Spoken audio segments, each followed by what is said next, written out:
Bonjour à tous et bienvenue dans une nouvelle séance du cours d'électromagnétisme dans le vide pour les filières SMP et SMC, donc du semestre 3. Je rappelle bien sûr que la présentation pourrait être mieux documentée sur le polycopier qui est mis sur la plateforme, donc en accès libre, et qui vous permet d'avoir d'amples explications sur le contenu du cours. On s'intéresse bien entendu à la troisième partie de ce cours qui concerne les ondes électromagnétiques dans le vide. Lors de la séance précédente, on a procédé à un rappel et l'introduction de notions générales, notamment des outils mathématiques et d'analyse vectorielle qui permettent de mieux appréhender les notions expliquées dans ce cours.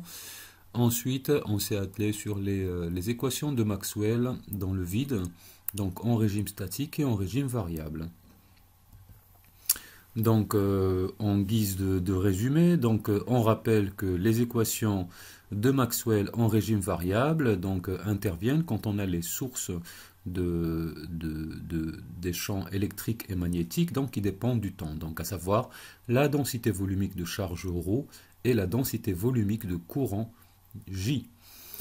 En régime variable, les équations de Maxwell-Gauss et Maxwell-Flux restent inchangées, elles s'écrivent de la même manière qu'en régime statique. Néanmoins, pour les équations de Maxwell-Faraday et Maxwell-Ampère, qui font intervenir les rotationnels de E et le rotationnel de P, elles varient. Pour l'expression du rotationnel de E, il y a un terme qui dépend de la variation dans le temps du champ magnétique, et bien sûr qui se reflète dans la forme intégrale, c'est-à-dire que la circulation du champ E sur un contour fermé n'est plus égale à 0, mais elle s'écrit comme l'opposé de la variation du flux du champ magnétique. Pour le théorème d'Ampère, au lieu d'avoir la densité de courant de conduction uniquement qui joue un rôle, on a défini une densité totale de courant, densité volumique totale de courant, qui n'est autre que la somme de la densité volumique du courant de conduction, J, plus celle du courant de déplacement, epsilon 0, la variation de E par rapport au temps. Voilà, on va s'appuyer sur ces équations de Maxwell pour établir les relations qui existent entre les champs, les potentiels et les sources par la suite. Voilà. Tout d'abord, on va s'intéresser à la relation qui existe entre les champs et les potentiels. Pour commencer, on rappelle la propriété fondamentale du champ magnétique, celle qui consiste en la conservation du flux du champ magnétique sur une surface fermée, c'est-à-dire sous sa forme locale, elle s'écrit sous la forme divergence de B égale à 0.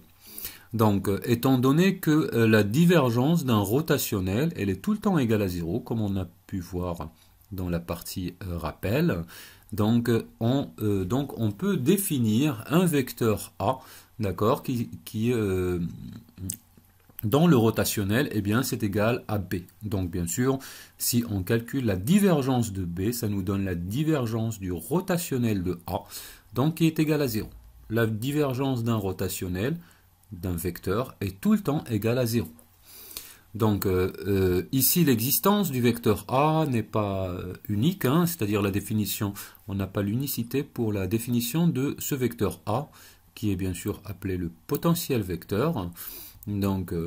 Ce potentiel vecteur, il est défini à un gradient près. Ça veut dire que si on a un vecteur potentiel A associé à un champ magnétique B, quand on s'intéresse à n'importe quel vecteur qui s'écrit comme le potentiel vecteur plus le gradient, un gradient quelconque, c'est-à-dire le gradient d'une fonction quelle que soit la fonction, eh bien, il est également associé au même champ magnétique, puisque le rotationnel de A plus gradient de F est égal à rotationnel de A plus rotationnel de gradient F. Donc, bien entendu, le rotationnel du gradient donc, est égal à 0 pour n'importe quelle fonction F. Donc, ce qui nous permet bien sûr de retrouver le même champ magnétique B. Hein. Donc, cette relation, bien sûr, donc, elle est similaire à ce qu'on a pu voir pour le champ électrique, où le potentiel électrique V, il est défini à une constante près. Donc, le potentiel vecteur, lui, il est défini à un gradient près. Voilà. Donc, ceci, c'est la relation entre le champ magnétique B et le potentiel vecteur A. Maintenant, si on s'intéresse au champ électrique, eh bien, là, on sait que le rotationnel de E, donc, il s'écrit comme moins d de B sur dt. Donc, ici, dans cette relation, en remplaçant B bar le rotationnel de A et en intervertissant donc les opérateurs dérivation par rapport au temps, et le rotationnel, hein, donc bien sûr il s'agit d'un opérateur donc de l'espace et un opérateur dans le temps, hein, c'est-à-dire la dérivée par rapport au temps, c'est un opérateur, une opération relative au temps, donc, et le rotationnel c'est un opérateur spatial. Donc c'est pour ça on peut se permettre de permuter les deux, donc ainsi le rotationnel de E se trouve égal au rotationnel de moins d de A sur dt. Donc bien sûr, si on regroupe les deux éléments, les deux membres du même côté, eh bien par la linéarité du rotationnel, on pourrait écrire le rotationnel de E plus d de A sur dt égale à 0. Donc un rotationnel qui est égal à 0, donc on peut l'écrire sous la forme d'un gradient. Hein. Donc rappelez-vous, comme on a utilisé plus haut, le rotationnel d'un gradient est égal à 0. Hein. Le rotationnel du gradient d'un scalaire f quelconque est égal à 0. Donc bien sûr, ici on a un rotationnel qui est égal à 0, donc on peut bien sûr définir un scalaire tel que E plus d de A sur dt soit égal donc au gradient donc de ce scalaire. Ça veut dire il existe un scalaire f, une fonction, hein, d'accord, donc tel que E plus d de A sur dt égale à gradient de f. Donc ici, cette fonction f, on va pouvoir l'associer au potentiel électrique. Donc le potentiel électrique, bien entendu, on l'avait défini en régime statique, donc par l'intermédiaire de E égale à moins gradient de V. Hein, donc ça, c'était en régime statique. D'accord. Et bien sûr, on a dans le régime statique, donc le champ et le potentiel, ils ne dépendent que de la position m, c'est-à-dire ils ne dépendent pas du temps. Donc, bien sûr, si on revient à ce cas-là, eh bien, en régime statique, donc la dérivée de A par rapport à t égale à 0. Donc, et dans ce cas, on peut écrire que le gradient de notre fonction f qu'on est en train de chercher, n'est autre que le champ électrique E, qui ne dépend que de l'espace, qui lui-même est égal à moins gradient de V. Donc, le potentiel scalaire qui ne dépend que de l'espace. Donc à partir de là, on se dit, eh bien, on n'a pas besoin de définir une nouvelle grandeur, un nouveau scalaire f, étant donné qu'on a déjà donc le potentiel électrique qui joue le rôle de ce gradient-là en régime statique. Hein, c'est-à-dire qu'en régime statique, c'est comme si on a f est égal à moins v. Donc à partir de là, on se dit qu'il suffit tout simplement donc de définir un potentiel scalaire V, donc qui dépend du temps, donc pour pouvoir l'introduire dans la relation en régime variable. Hein. Donc ici, à partir de là, eh bien, on se dit que si on revient à la relation E plus d de A sur dt égale à gradient de f, donc on peut l'écrire comme étant égal aussi à moins gradient de v, avec v dépendant de m et de t. Donc ce qui il s'ensuit que l'expression du champ électrique en régime variable donc s'écrit comme moins gradient de V moins d de A sur dt. Hein, donc c'est l'expression du champ électrique en fonction des potentiels électriques et scalaires. Électrique et vectoriel, pardon. Potentiel vecteur.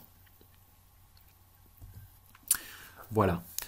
Par la suite, si on revient sur ces relations, eh bien, elles sont définies bien sûr. Donc, on définit les champs B et E en fonction des potentiels V et A, d'accord? Mais on sait que les potentiels V et A ne sont pas uniques. Comme on a dit, donc le potentiel vecteur, il est défini à un gradient près, le potentiel scalaire, il est défini à une constante près, d'accord? À partir de là, donc on va avoir une infinité donc de couples de potentiels, hein, une infinité de possibilités de V et une infinité de possibilités pour A. Donc pour avoir donc une certaine référence donc entre les deux, eh bien on introduit ce qu'on appelle des jauges. Donc les jauges de potentiel, donc on peut citer notamment donc la jauge de Lorentz, donc qui relie le potentiel vecteur A et le potentiel scalaire V par la relation divergence de A plus mu 0 epsilon 0 d de V sur dt égale à 0. Donc, ici, bien sûr, c'est à considérer comme un choix de référence, hein, d'accord? Donc, bien sûr, nous n'avons pas l'unicité sur A et sur V, mais on peut du moins définir une relation donc qui nous permet donc d'avoir donc une ligne vectorielle. Enfin, une ligne vectorielle, non, c'est pour dire d'avoir une relation entre les deux et d'enlever bien sûr donc l'infinité donc des potentiels V et l'infinité des potentiels A. Hein. On aura toujours bien sûr plusieurs possibilités, mais en tout cas les couples A et V qu'on va choisir, donc ils vont être reliés par une relation, donc ce qui lève un petit peu l'indétermination. Donc il y a également donc la jauge de Coulomb, donc qui concerne uniquement le potentiel vecteur A, donc et qui stipule que la divergence de A égale à 0. Hein, donc en fait, ici dans les deux jauges, donc donc en fait, ça concerne toujours le divergence de A, mais donc dans la jauge de Coulomb, c'est comme si on nommait le deuxième terme. Hein. Voilà. Donc ensuite, on va s'intéresser aux relations entre les champs et les sources, c'est-à-dire les relations entre E, donc les expressions de E et de B en fonction de ρ et de J. Donc pour commencer, donc on va s'intéresser au champ électrique, donc en partant donc de l'équation de Maxwell, donc rotationnel de E égale à moins d de B sur dt. Hein? Donc ici, si on compose les deux termes par le rotationnel, c'est-à-dire si on applique le rotationnel de part et d'autre de cette équation, eh bien qu'est-ce qu'on obtient? On obtient le rotationnel du rotationnel de E égale au rotationnel de moins d de B sur dt, donc qui lui-même est égal à moins d sur dt du rotationnel de B, hein, en intervertissant bien entendu donc les opérateurs rotationnels et dérivés par rapport au temps. Donc ici, on connaît donc l'expression du rotationnel d'un rotationnel, hein, c'est-à-dire rotationnel du rotationnel, donc est égal à gradient de divergence moins Laplacien vectoriel, hein, comme on a pu voir lors de la première partie d'introduction, hein, c'est-à-dire la partie relative aux outils mathématiques. Hein. Donc ainsi on peut écrire le rotationnel de E comme gradient de la divergence de E moins le Laplacien du vecteur E. Donc de l'autre côté, si on utilise l'équation de Maxwell-Ampère, donc on écrit le rotationnel de B comme étant mu 0, donc fois la densité volumique du courant total, c'est-à-dire mu 0 fois J plus epsilon 0 d de E sur dt. Concernant le premier terme donc qui fait intervenir le gradient de divergence de E, eh bien en utilisant donc l'égalité de Maxwell-Goss, hein, c'est-à-dire divergence de E est égale à ρ sur epsilon 0, d'accord. Donc et dans le deuxième terme, donc en développant la dérivée par rapport au temps, hein, c'est-à-dire en la distribuant sur les différents éléments entre parenthèses. Donc, on obtient tout simplement donc l'équation de propagation du champ électrique, donc qui s'écrit sous la forme le Laplacien du champ électrique moins mu 0 epsilon 0 fois la dérivée seconde de E par rapport au temps, donc est égal à 1 sur epsilon 0 gradient de ρ plus mu 0 d de j sur dt. Hein, c'est-à-dire, à partir de l'équation précédente, on remplace la divergence de E par ρ sur epsilon 0. Et puis, on développe les termes du second terme, c'est-à-dire la dérivée par rapport au temps, et ensuite on regroupe donc les termes qui font intervenir le champ électrique, donc à savoir le Laplacien et la dérivée seconde par rapport au temps. Hein, et de l'autre côté, bien sûr, on retrouve donc un terme qui est relatif aux sources de courant et donc relatif aux densités volumiques, donc de charge et de courant. Donc ici dans cette expression, eh bien, d'une part on a donc le paramètre, la constante mu 0 fois epsilon 0, donc qui est égal à 1 sur c carré. Donc rappelez-vous, dans cette expression-là, donc c'est ce qu'on a vu dans le rappel. Donc mu 0 epsilon 0, donc fois c carré qui est égal à 1. Donc de l'autre côté, eh bien, on retrouve bien sûr donc la densité volumique de charge et la densité volumique de courant, d'accord, donc qui selon les cas vont fournir le deuxième terme, donc qui permet de trouver une partie de la solution de cette équation de propagation. Mais on va plutôt s'intéresser dans le cadre du programme donc au cas où on a donc une propagation dans le vide qui est privée des charges et de courant. Hein, c'est-à-dire que ce deuxième terme, donc on va s'intéresser au cas particulier où ce deuxième terme est égal à 0. Maintenant, si on s'intéresse donc à l'équation de propagation du champ magnétique, en partant donc de l'équation de Maxwell-Ampère, le rotationnel de B est égal à mu 0, donc facteur de J plus epsilon 0, donc d de E sur dt. Donc, et en calculant donc de la même manière le rotationnel du rotationnel de B, eh bien, le second terme, bien sûr, nous donne, grâce à la linéarité, donc mu 0 fois le rotationnel de J plus mu 0 epsilon 0 fois le rotationnel de d de E sur dt. Donc, le rotationnel du rotationnel est égal au gradient de la divergence moins le Laplacien. D'accord? Donc ça, c'est ce qu'on va remplacer dans le second terme. Et bien sûr, dans le second membre de l'équation, eh bien, on peut intervertir donc les opérateurs rotationnels et dérivés par rapport au temps. Hein, donc dans le tout dernier terme. Donc, par la suite, eh bien, qu'est-ce qu'on va obtenir? Donc, comme on a dit, le rotationnel du rotationnel de B s'écrit comme gradient de divergence de P moins Laplacien de P. Et de l'autre côté, donc, on a le terme rotationnel de E, donc qui correspond tout simplement à moins d de B sur dt. Hein, c'est-à-dire ce qui est colorié en orange dans les équations.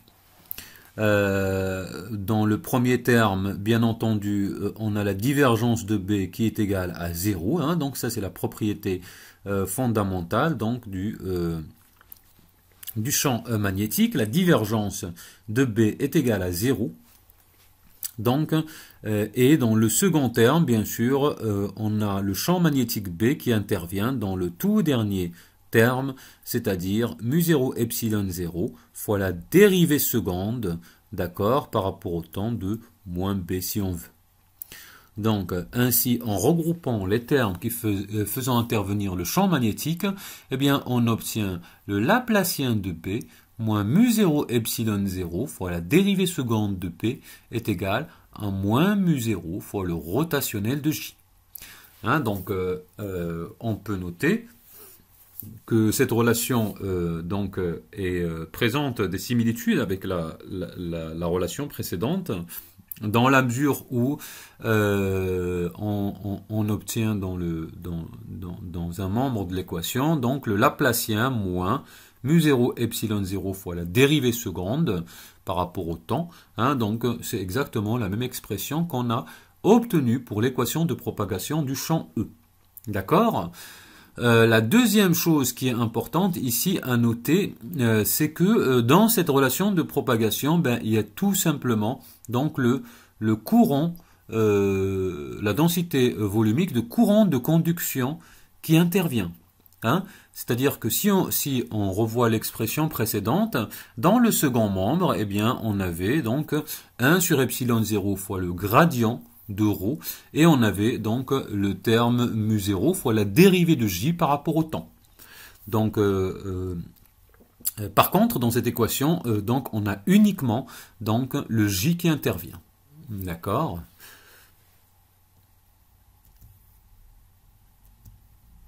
Voilà.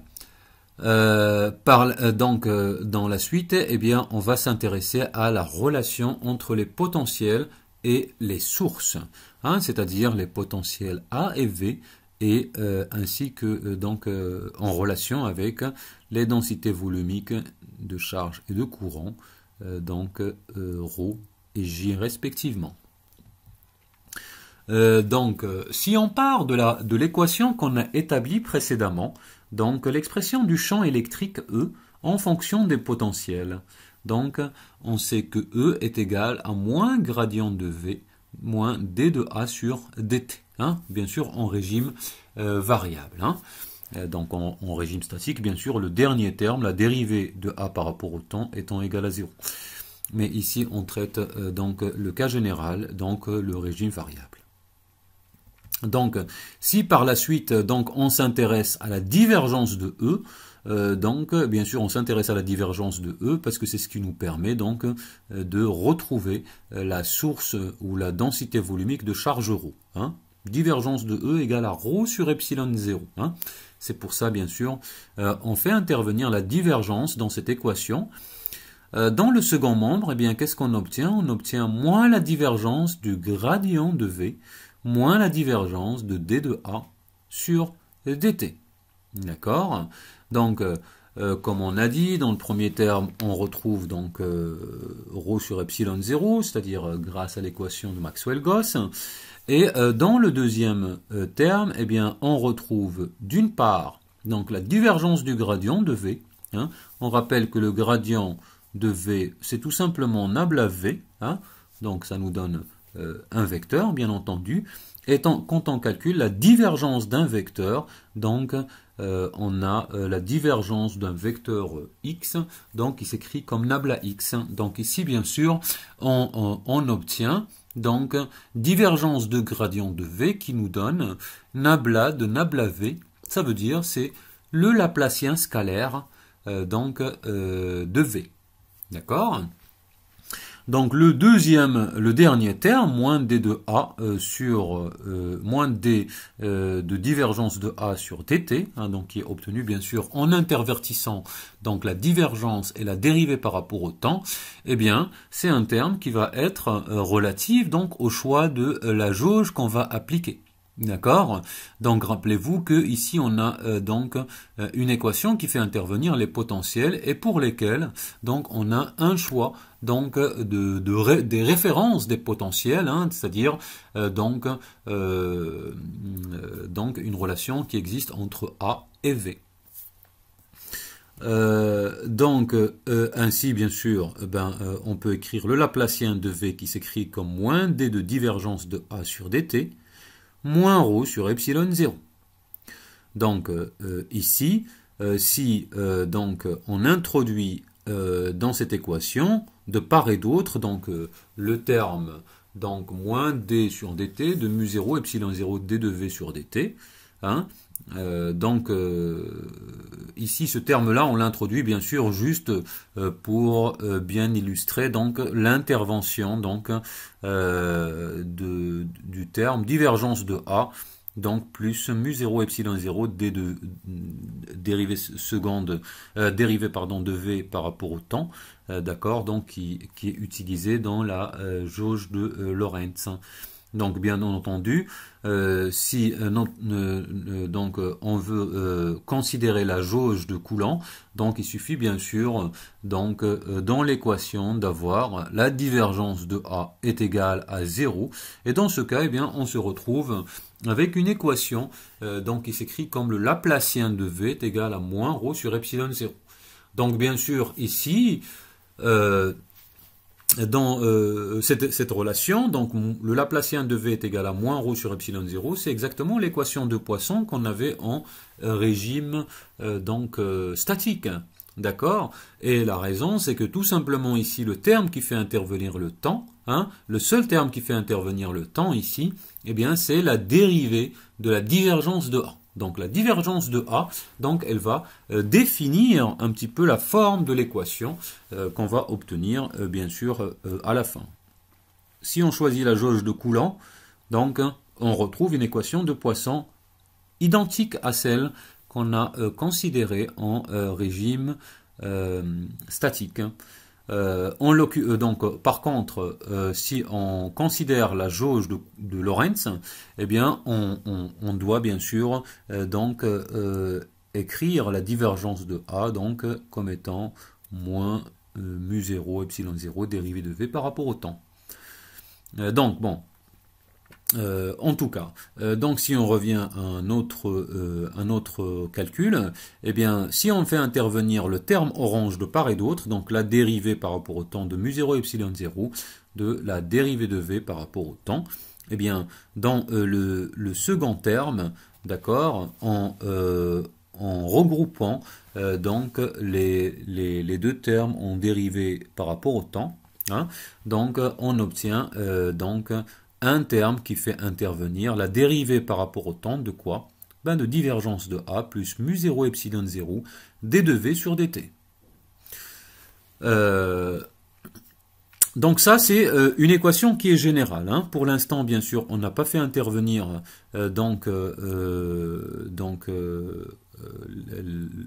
une jauge là-dedans. Mais en tout cas, on peut déjà voir que le terme de gauche, donc faisant intervenir le potentiel V, il s'écrit sous la forme le Laplacien de V moins mu 0 epsilon 0 dérivée seconde par rapport au temps de V. Donc cette forme-là, donc elle ressemble à ce qu'on a déjà vu précédemment pour le champ BE. Donc à la différence près que ici, il s'agit d'une grandeur scalaire, hein, c'est-à-dire que V, donc c'est une fonction hein, qui prend un nombre et non un vecteur qui a trois composantes, qui a des coordonnées. Ici, bien sûr, le Laplacien qu'on a dans cette relation, c'est un Laplacien scalaire, d'accord? Donc, bien sûr, et la dérivée seconde d'une fonction, bien sûr, c'est une fonction, ça reste aussi un scalaire. Concernant le second membre, eh bien, on a moins ρ sur epsilon 0, d'accord, donc qui est relatif tout simplement à la divergence de E, et puis on a moins la dérivée par rapport au temps de divergence de A plus mu 0 epsilon 0 d de V sur dt. Donc si on considère la jauge de Lorentz, donc le terme dont on vient de parler, donc la divergence de A plus mu 0 epsilon 0 d de V sur dt, il est égal à 0, et on retrouve donc l'équation relative ou que vérifie le potentiel scalaire qui est le Laplacien de V moins mu 0 epsilon 0 dérivée seconde de V par rapport au temps qui est égal à moins ρ sur epsilon 0.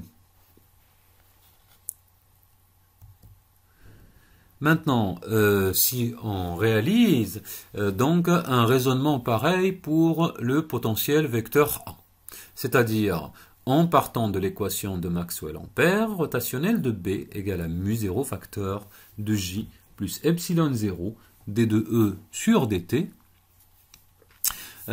Et en remplaçant donc le champ E par moins gradient de V moins d de A sur dt, hein, c'est-à-dire le terme orange sur la diapo. Donc, par la suite, eh bien, qu'est-ce qu'on obtient? Donc, le rotationnel de B, donc, on peut l'écrire comme étant le rotationnel du rotationnel de A. Hein? Donc, étant donné que B est égal à rotationnel de A. Donc, et concernant le second terme, eh bien, on peut appliquer la dérivée par rapport au temps aux deux membres orange, en orange, c'est-à-dire à moins gradient de V. Donc, dans ce cas, bien sûr, on peut intervertir les opérateurs gradient et dérivée par rapport au temps. Et au dernier terme, donc, dérivée par rapport au temps de la dérivée de A par rapport au temps. Hein, c'est-à-dire, on obtient la dérivée seconde de A par rapport au temps. Par la suite, si on écrit le premier membre, c'est-à-dire rotationnel de A, sous la forme gradient de divergence de 1 moins Laplacien de A, on voit apparaître, bien sûr, la divergence de A par cette relation et qu'on peut regrouper avec donc le terme qui fait intervenir le gradient de la dérivée de V par rapport au t. Hein. C'est-à-dire, dans cette équation, on peut regrouper les deux termes où il y a le gradient. Donc, bien sûr, dans cette équation aussi, on a le Laplacien vectoriel de A et on a la dérivée seconde de A par rapport au temps. Donc, si on regroupe ces deux termes ensemble, eh bien, on obtient le Laplacien de A moins mu0 epsilon 0, dérivée seconde de A par rapport au temps, qui est égal à quoi? Qui est égal à gradient de divergence de A plus epsilon 0 mu0 d de V sur dt, moins mu0j. Dans cette relation, donc, on a également la similitude avec les équations précédentes donc du champ magnétique et électrique, c'est-à-dire on a le Laplacien moins mu0 epsilon 0 dérivée seconde par rapport au temps, et de l'autre côté, eh bien, on a un premier terme qui fait intervenir le gradient de divergence de A plus mu0 epsilon 0 d de V sur dt, donc, et un autre terme qui fait intervenir la densité volumique de courant de conduction. Donc, si on considère si on prend comme référence donc la jauge de Lorentz, eh bien, le terme en divergence de A plus mu0 epsilon 0 d de V sur dt donc est nul. On obtient donc l'équation à laquelle obéit donc le potentiel vecteur, à savoir le Laplacien de A moins mu0 epsilon 0 dérivée seconde de A par rapport au temps est égal à moins mu0 fois J.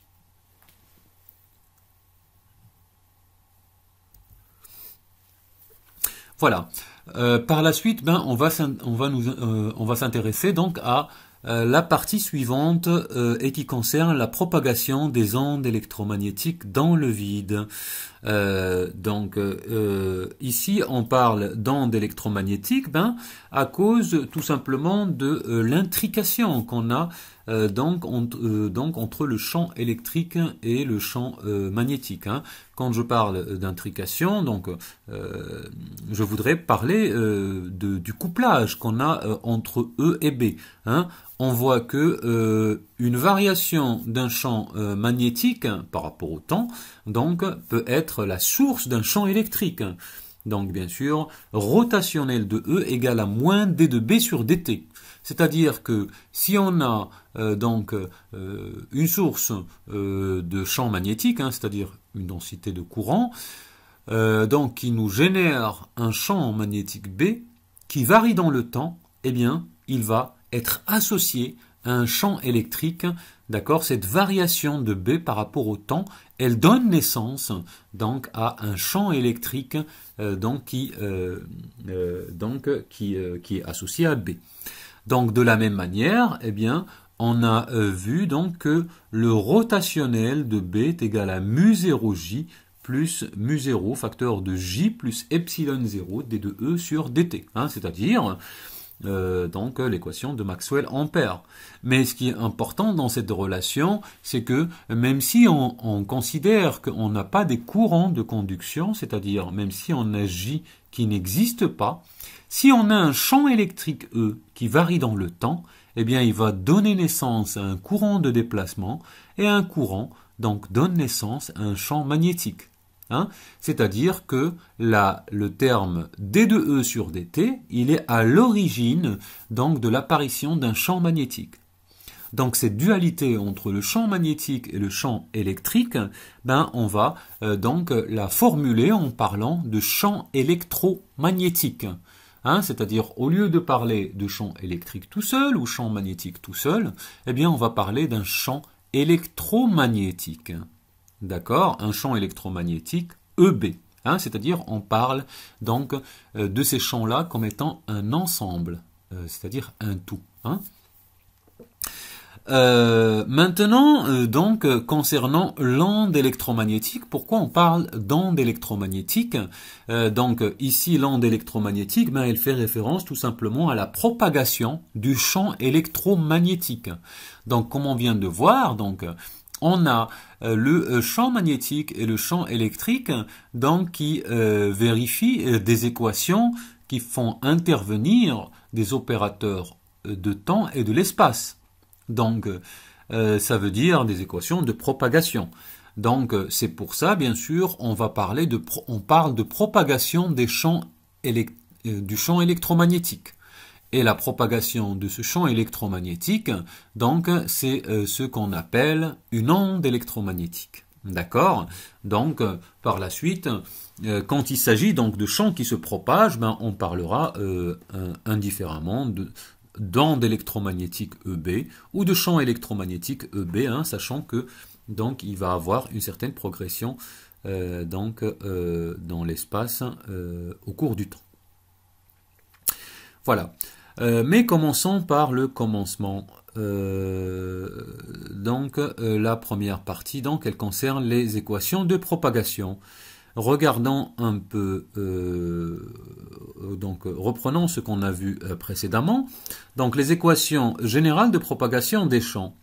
Donc, on a trouvé l'équation de propagation du champ électrique qui s'écrit le Laplacien de E moins mu0 epsilon 0, dérivée seconde de E par rapport au temps, qui est égal à 1 sur epsilon 0 gradient de ρ plus mu0 d de j sur dt. De même, on a trouvé l'équation de propagation du champ magnétique, le Laplacien de B moins mu0 epsilon 0 dérivée seconde de B par rapport au temps est égal à moins mu0 j moins mu0 rotationnel de j.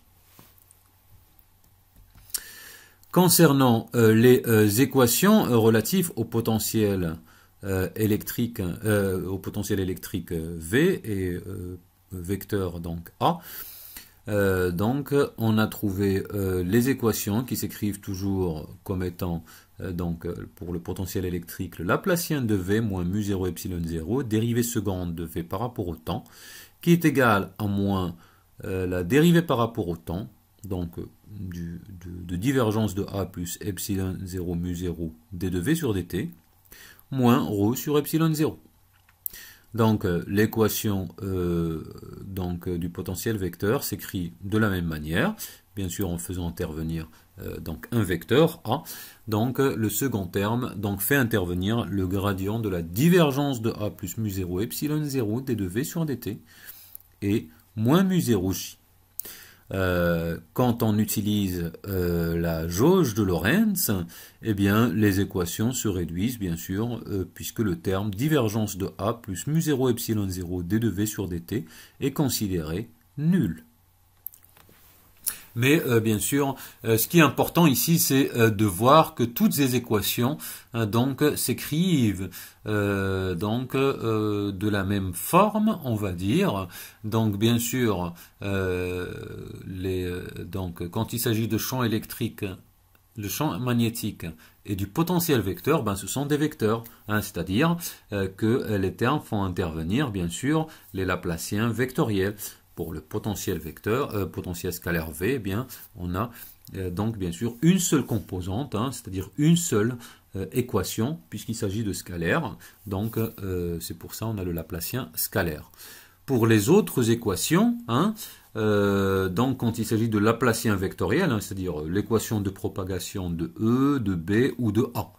Donc bien sûr, il faut voir ces équations comme étant trois équations. Hein, parce que dans ces équations, eh bien, ce qui est en question, ce sont des vecteurs. Et les vecteurs, bien sûr, ils ont trois composantes, c'est-à-dire en prenant chacune de ces équations, eh bien, en la projetant sur une direction donc, de l'espace, hein, par exemple en base cartésienne. Donc, si on écrit les trois composantes suivant EX, EY, EZ, eh bien, on trouve trois équations, hein, de propagation entre guillemets. Hein. Et chacune de ces trois équations, elle est de la même nature que l'équation pour le potentiel scalaire V. Hein, c'est ça la différence. Si on reprend ces équations, mais dans le cas du vide dépourvu de charge et de courant. Hein, donc quand on entend donc le vide dépourvu de charge et de courant, ça veut dire que c'est le vide donc privé de charge et de courant. C'est-à-dire on n'a plus donc des charges et des courants, même de façon locale. Donc ici, on parle donc de l'absence de charges et de courants. Ça veut dire, quel que soit le point M de l'espace, on a ρ qui est égal à 0 et J qui est égal à 0. Hein, bien sûr, à tout instant t. Hein. Mais ici, bien sûr, on parle du milieu hein, lui-même, c'est-à-dire dans l'espace dans lequel on travaille, eh bien, on n'a pas de charge et de courant. Si on reprend les équations précédentes, qui donnent tout simplement des équations satisfaites par les champs ou par les potentiels, en fonction donc des sources.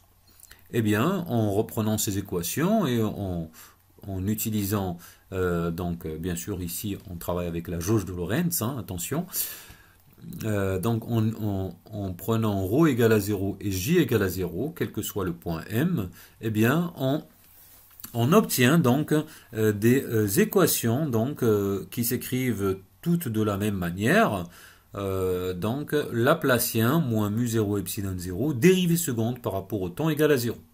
Hein, bien sûr, pour les grandeurs vectorielles E, B et A, d'accord, et pour la grandeur scalaire V.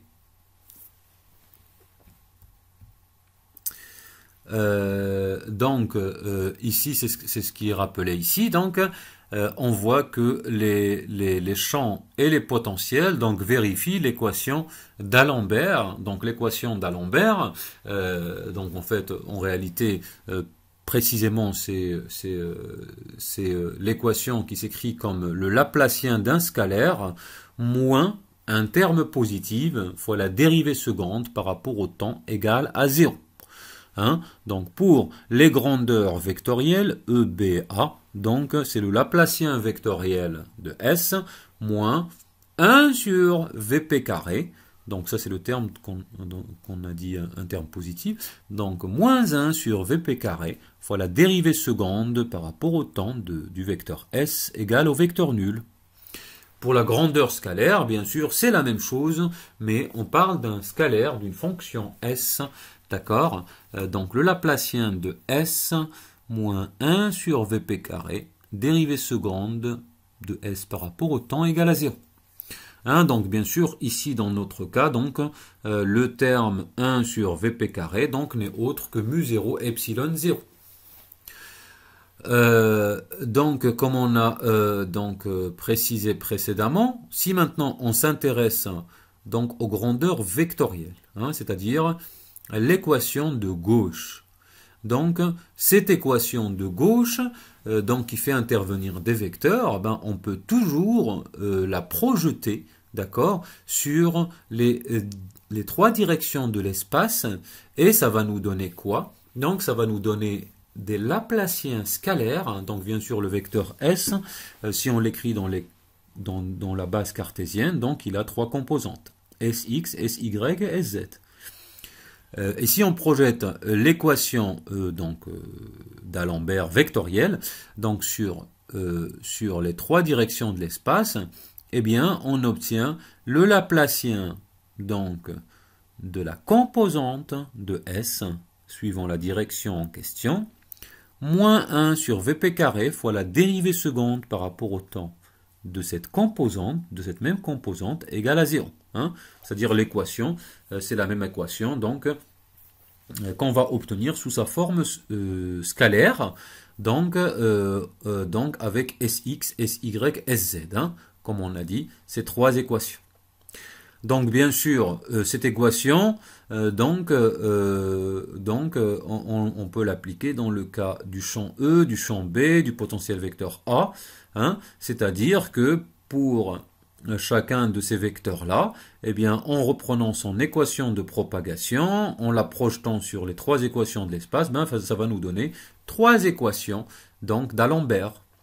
Ok, c'est pour ça, donc pour résumer, ben on dit, ça va donc ces grandeurs vectorielles, ben elles vont donner naissance ou elles vont engendrer, pardon, donc des équations d'Alembert, donc 3 pour chaque vecteur, donc qui s'écrivent bien sûr exactement de la même forme que celles vérifiées par le potentiel scalaire. D'accord? Donc EX, EY, EZ, BX, BY, BZ et AX, AY, AZ. Dans cette équation d'Alembert, la quantité Vp représente la vitesse de propagation. Donc, comme on va voir par la suite, d'accord.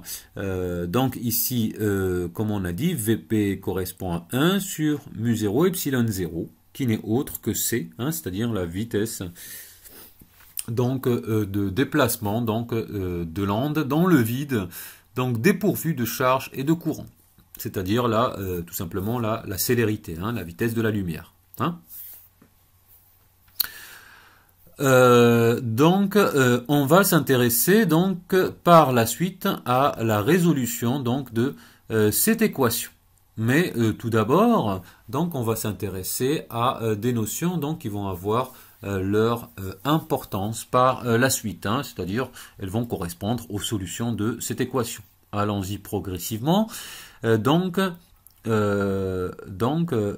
Concernant les ondes électromagnétiques planes, donc on va commencer par des définitions, d'accord. Donc, qu'est-ce qu'on appelle une onde? Ben, c'est tout simplement une perturbation donc, qui va se propager, d'accord? C'est-à-dire qui va avoir un déplacement au cours du temps. Hein? C'est-à-dire une transmission, quoi. C'est-à-dire un déplacement. Donc, c'est une perturbation qui se propage en transportant de l'énergie, mais sans transporter de la matière. Hein?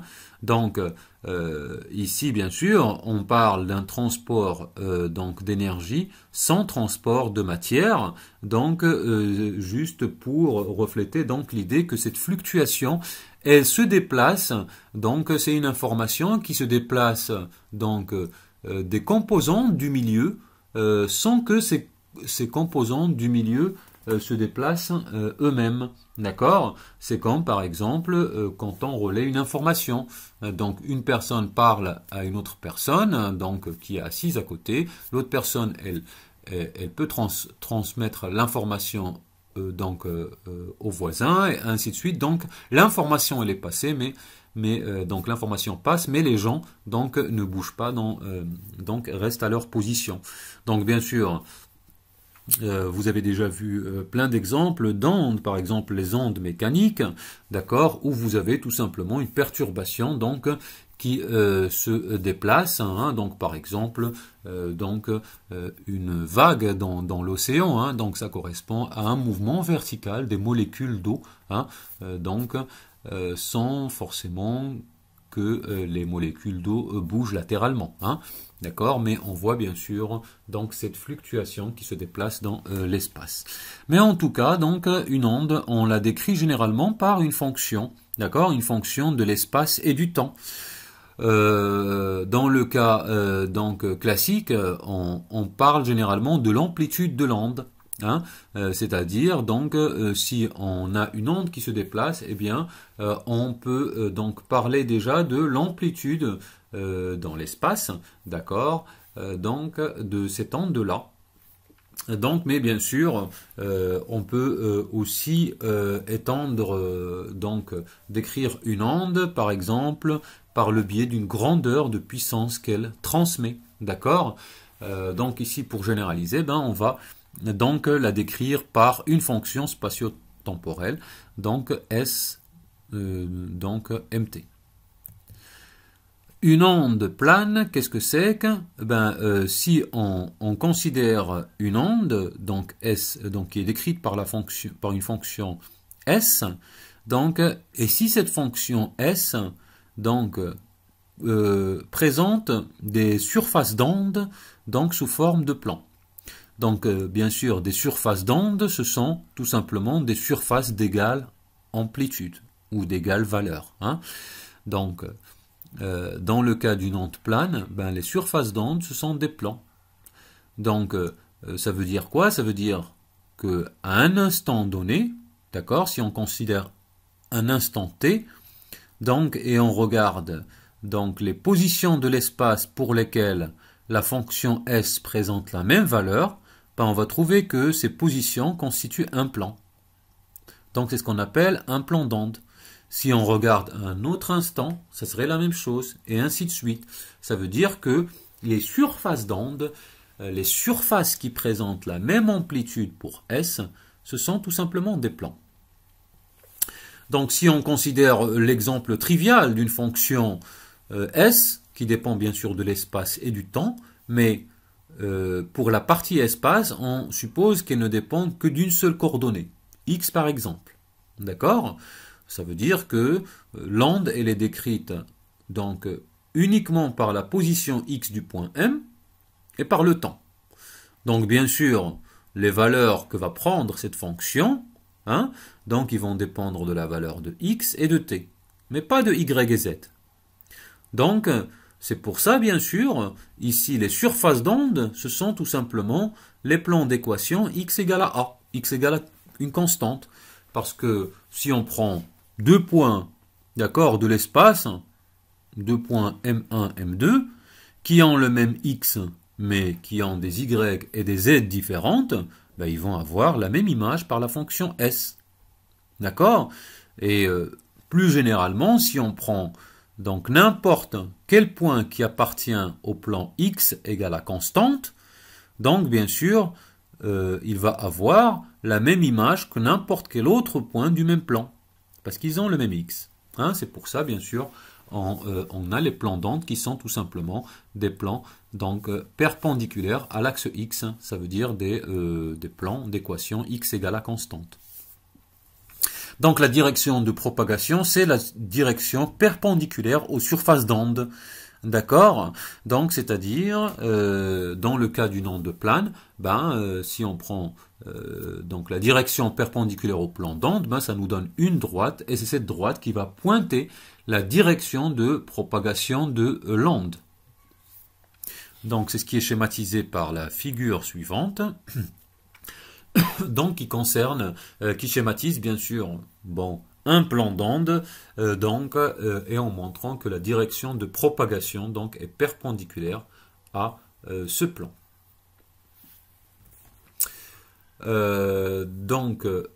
Après cette première partie donc, de définition, eh bien, on va se consacrer dans la suite donc, à la résolution donc de l'équation de propagation, c'est-à-dire l'équation d'Alembert. Donc on va faire ça lors de la séance prochaine. Donc, et on va voir en l'occurrence donc la nature ou les composants de cette solution. Donc, et on va s'intéresser donc ensuite à la structure des ondes planes, des ondes électromagnétiques, d'accord, planes, c'est-à-dire les ondes EB, hein, donc qui sont données par l'équation de propagation. Hein, c'est-à-dire qu'on va résoudre l'équation de propagation, on va voir donc les solutions de cette équation et ensuite on va s'intéresser aux propriétés du champ électromagnétique EB, donc selon ces solutions-là. Donc je vous souhaite bon courage et surtout de bien travailler. À la semaine prochaine.